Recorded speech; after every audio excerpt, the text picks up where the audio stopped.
कभी आपने सोचा है कि सच की, हक पर डटे रहने की सबसे बड़ी कीमत क्या हो सकती है? आज हम जिस कहानी का आगाज कर रहे हैं वो करबला के तपते हुए मैदान की नहीं है।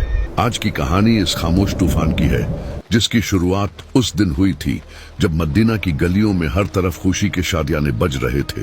जरा तसव्वुर करें, हिजरत का चौथा साल है। मदीना के लोग खुशी से निहाल हैं कि आज अली अलैहिस्सलाम और फातिमा अलैहिस्सलाम के घर एक इंतहाई खूबसूरत बच्चे ने जन्म लिया है। ये खुशी इतनी बड़ी और इतनी खास है कि खुद दो जहानों के सरदार मोहम्मद सल्लल्लाहु अलैहि वसल्लम बेताबी से अपनी बेटी के घर तशरीफ लाते हैं। आप बच्चे को प्यार से गोद में लेते हैं, दाएं कान में अजान और बाएं में इकामत कहते हैं। जमीन पर खुशी मनाई जा रही है, चारों तरफ मुबारकबादों का शूर है, लेकिन आसमान का मंजर कुछ और ही था। जिब्राइल अलैहिस्सलाम अल्लाह का पैगाम लेकर आते हैं कि इस बच्चे का नाम हुसैन रखा जाए। हुसैन यानी बेहद खूबसूरत। और फिर इसी खुशी के बीच एक ऐसा दिल दहला देने वाला वाकया होता है जिसने वक्त की धड़कनें रोक दी। एक तरफ घर में मुबारकबादें दी जा रही हैं और दूसरी तरफ मोहम्मद सल्लल्लाहु अलैहि वसल्लम की आंखों से जार व कतार आंसू बह रहे हैं। आखिर ऐसा क्या हुआ? सरकारे दो आलम जिनके घर में आज सबसे बड़ी खुशी आई है वो क्यों रो रहे हैं? ये वो लम्हा है जो इंसान को अंदर तक हिला कर रख देता है। तारीख की मुस्तनद किताबें गवाह हैं कि जिब्राइल अलैहिस्सलाम आए और उनके हाथ में एक सुर्ख रंग की मिट्टी थी। उन्होंने वो मिट्टी नाना के हाथ पर रखी।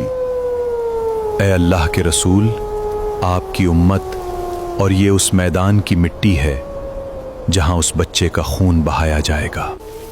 वो मिट्टी करबला की मिट्टी थी। सोचें, जरा महसूस करें कि एक नाना पर इस वक्त क्या गुजरी होगी। और जब फातिमा अलैहिस्सलाम ने अपने बाबा को रोते देखा और इसकी वजह पूछी तो एक माँ के दिल पर क्या क़यामत टूटी होगी जब उसे बताया गया कि तेरे इस लख्त जिगर को भूखा प्यासा रखकर ज़िबह किया जाएगा। लेकिन कुर्बान जाएं इस अजीम घराने पर। उन्होंने आंसू और गम तो कबूल कर लिया, लेकिन सच्चाई और हक के रास्ते से पीछे हटना कबूल नहीं किया।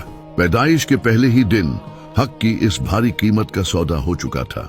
यहीं से इस अजीम ड्यूटी का आगाज हुआ था। यहाँ से शुरू होता है वो सफर जिसमें कदम कदम पर इस बच्चे की ऐसी कमाल तरबियत की गई कि दुनिया दंग रह गई।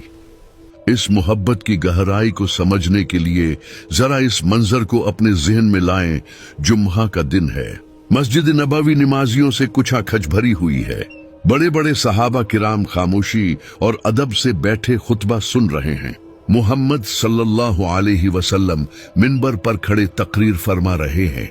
अचानक मस्जिद के दरवाजे से नन्हे हुसैन अलैहिस्सलाम सुर्ख कपड़े पहने अपने छोटे छोटे कदमों से लड़खड़ाते हुए अंदर आते हैं। वो चलते हैं, गिरते हैं और फिर उठ खड़े होते हैं। आप सोचें, आज के दौर में अगर कोई बहुत बड़ा आलिम तकरीर कर रहा हो तो क्या कोई बच्चा बीच में आ सकता है? लेकिन वो तो कायनात के सरदार थे। आपकी नजर जैसे ही अपने नवासे पर पड़ी, आपसे रहा नहीं गया। आपने पूरी उम्मत का खुतबा बीच में ही रोक दिया।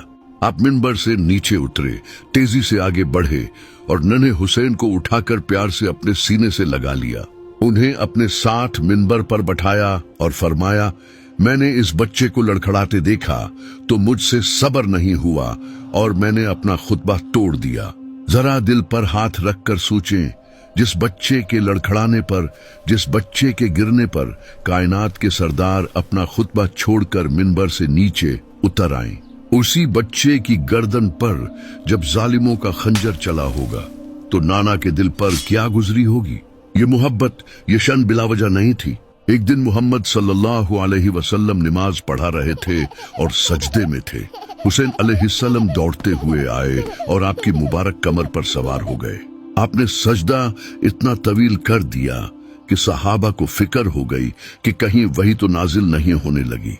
नमाज के बाद जब पूछा गया तो आपने मुस्कुरा कर फरमाया, मेरा बेटा मेरी कमर पर सवार था, मैंने जल्दी करना मुनासिब नहीं समझा कि कहीं इसकी ख्वाहिश अधूरी न रह जाए।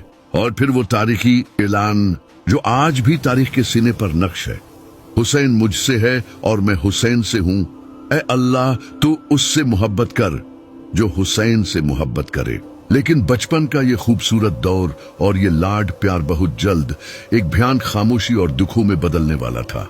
हुसैन अलैहिस्सलाम की उम्र अभी बमुश्किल 7 साल ही थी जब इन पर मुसीबतों का पहला और सबसे भारी पहाड़ टूटा, जिनकी पीठ पर वो सवारी किया करते थे। वो सरकारी 2 आलम इस दुनिया से पर्दा फरमा गए। वो दिन मदीना के लिए किसी क़यामत से कम नहीं था।